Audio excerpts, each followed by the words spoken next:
lado. Eso es listo.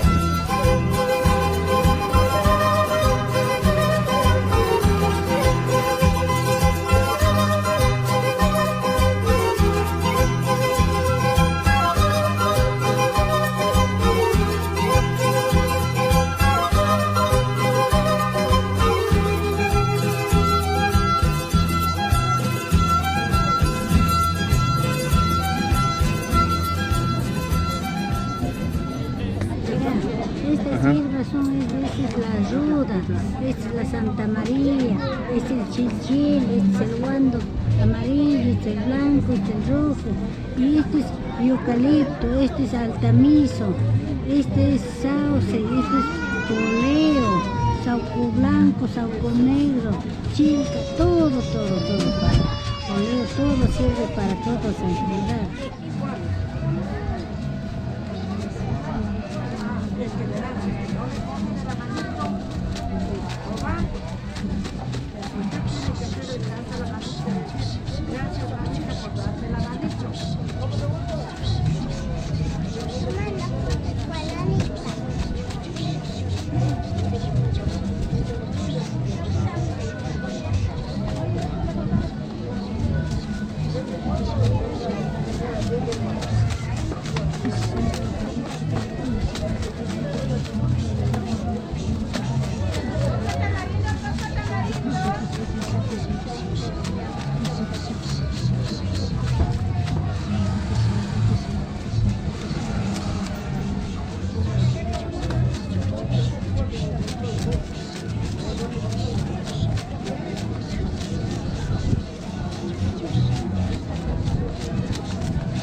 Para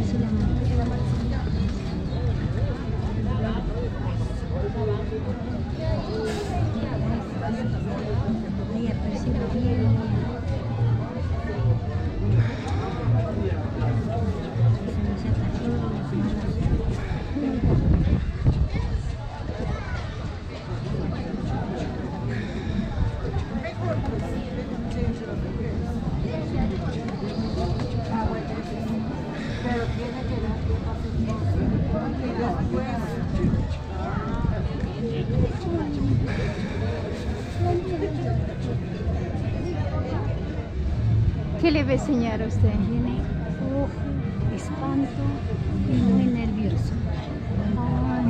Este espanto y este el nervio. Tiene mucho. ¿Y el ojo qué significa? O sea, Lo que le ojean, el que menos ve, ay, este señor o alguna cosa, ya ven con cariño, ya está.